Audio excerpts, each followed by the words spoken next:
So we just spoke to Hannah Barry, and now I've got another young bloke from our stable, Dan Velich. As I said, bit conflicted because it is from PKF. However, Dan's had an interesting ride to get this far, and by no means is a long time stalwart at PKF. Had a bit of a journey. So, well, first of all, welcome, Dan, Yep. Thank you, Andrew. and maybe for those viewing, tell us a bit about yourself. Look, on a personal note, I am a massive sports fanatic. Love my Newcastle Knights and also Chelsea FC in the Premier League, and a massive family man as well. I've got two young kids there and a lovely wife, so love spending time with the family. So it's needs to fit in with I guess what we're here to talk about, your work environment. Yeah, exactly right. Work-life balance is very important for myself. So as I alluded to, and again, a bit about not only for your story, but for employers and business owners watching this as to how to attract people. You've had an interesting journey to get to this stage. I think we had several chats over multiple years before you made a jump, and I guess there's some concerns there. But before we get into that, why don't you tell us a bit about your history? Yes. Look, started out working at another firm in Newcastle. Thought it was a bit too specialised there in the superannuation division. Then got approached by another firm a couple doors down. Did a few years there and decided I wanted to get some city experience. Sydney and Melbourne were a bit too big for my liking, so I decided to go up to Brisbane. Spent 16 months there, but realised Newcastle was the place for me. So that's when I come back to Newcastle, and along the way there was a few chats there, as you mentioned, Andrew, and I got to the point there where I was a bit stagnated at my position at the firm, just wasn't being challenged. Cultural fit, I didn't think cultural-wise was the best place for me. And as you know, at the stage, my dad was quite ill, so I was in two minds, and then I got the call out of the blue from yourself, come in for a chat, and ended up PKF, and now been here for close to 2 years. Yeah, right. So we'll pick up a couple of those points.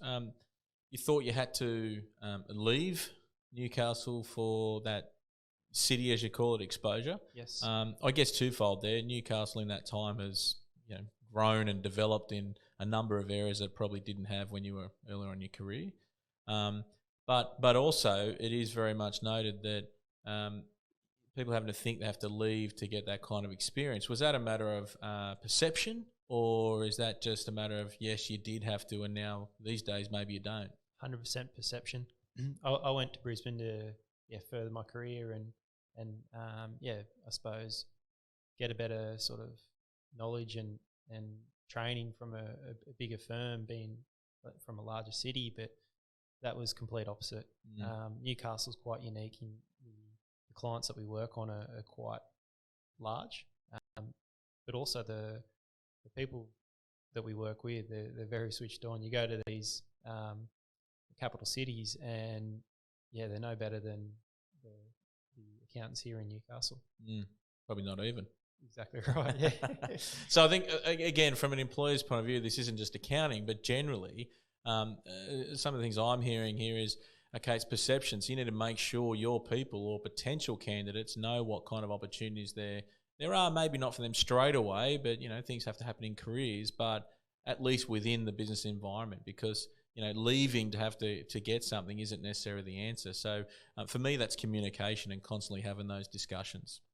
Talk to me about, so you made the jump, and let's be brutally honest, I want warts and all. What were some of the concerns when you were considering multiple times to come across here?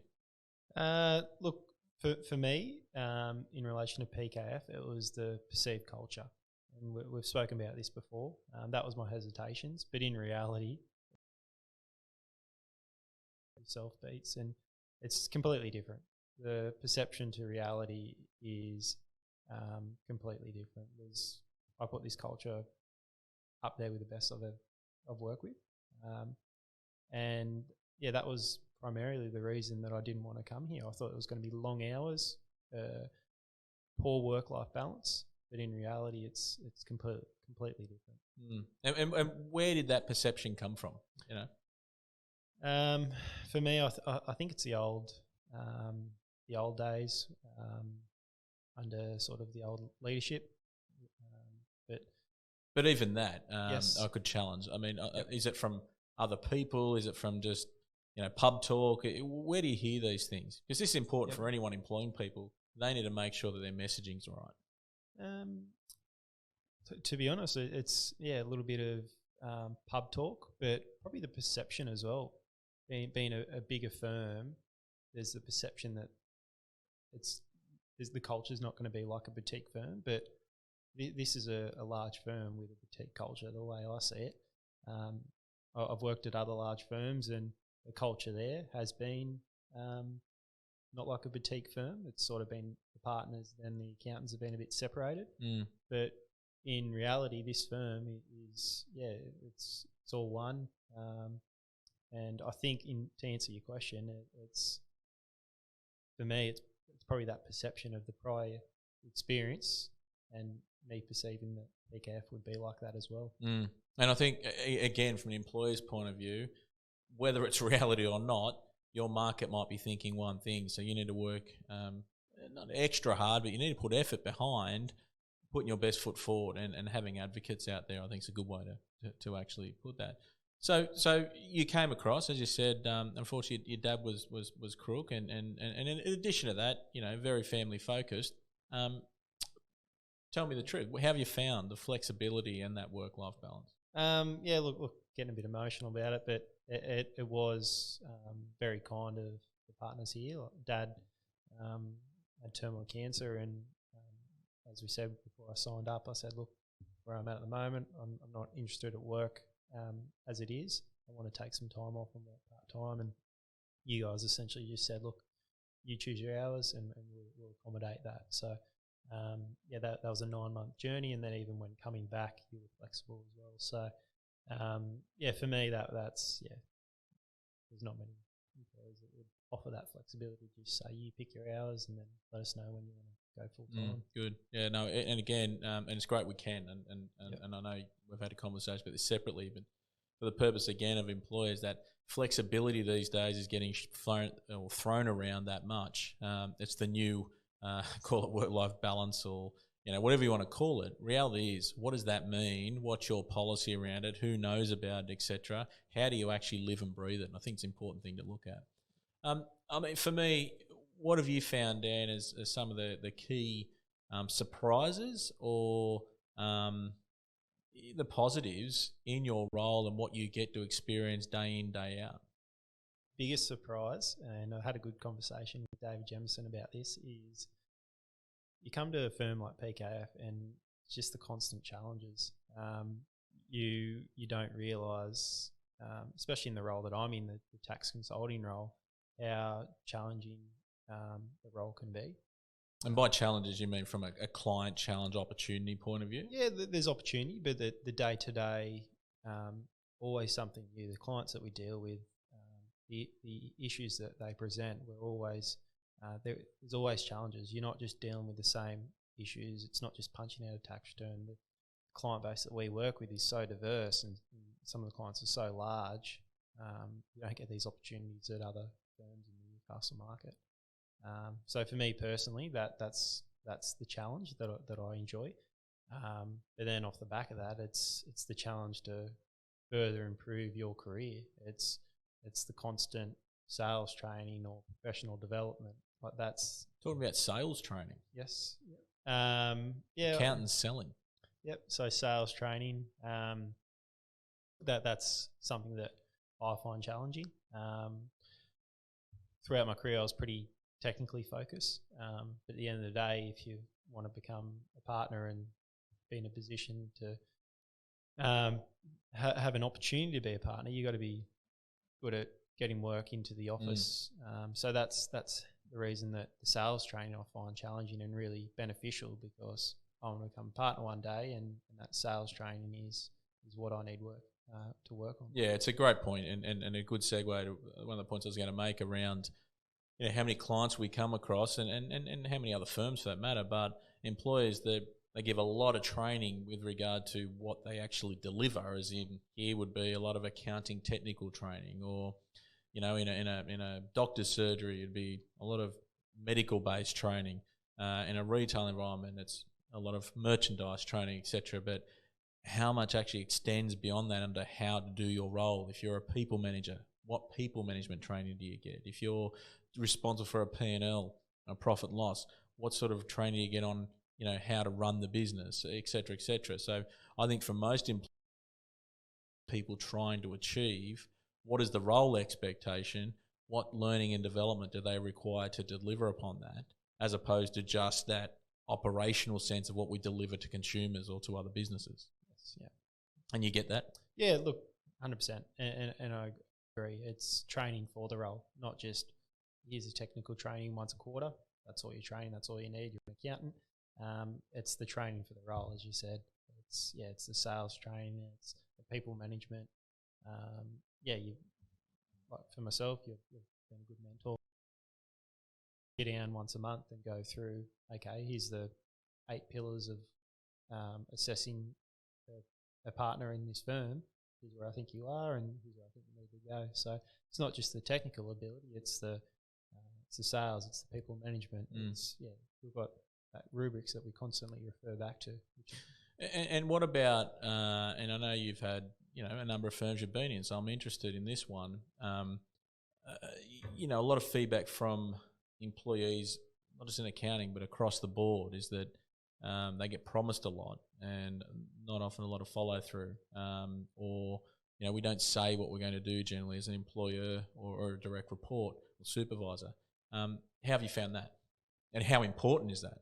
Look, very important. And one of the mottos of the firm is, say what you're going to follow through, essentially. And I've been promised the world a couple of times by other firms, and sort of things got dragged out a bit further than expected. But at the end of the day, this is a firm that the career progression's there. You don't have to be a manager to become a partner. You don't look at your career beats. You came over here in 2.5 years. You were an equity partner.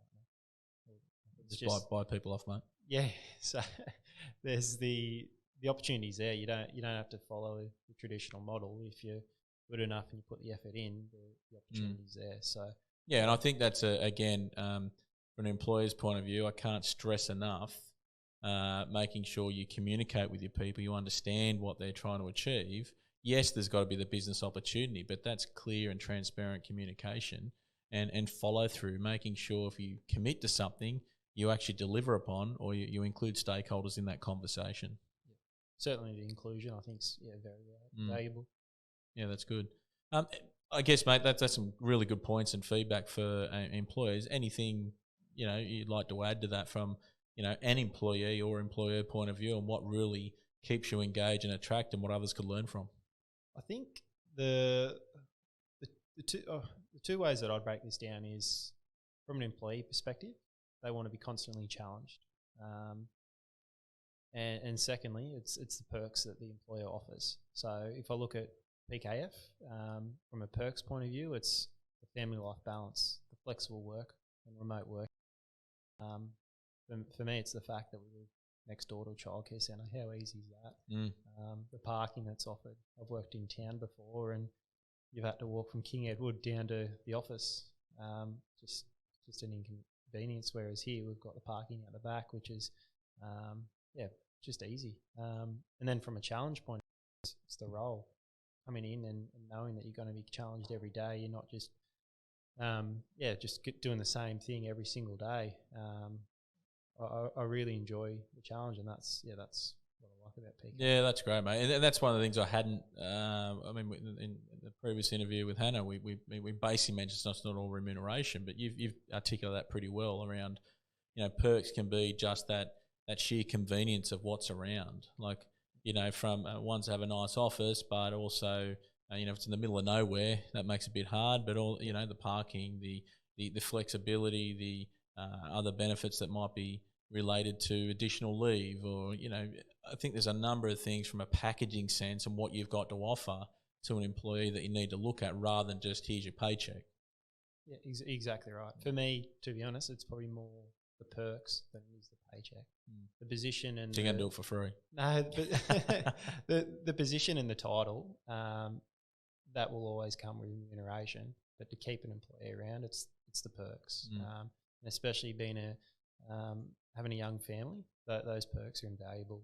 Having the flexible work, being close to a childcare centre, it's just really makes the family life easy. To be honest, that's great. Yeah. Well, mate, good. Some feedback there, and we'll hopefully continue this journey with a few other people that we can, give our viewers something to learn from. So, thanks for joining me. Yeah, thanks, Andrew. Cheers.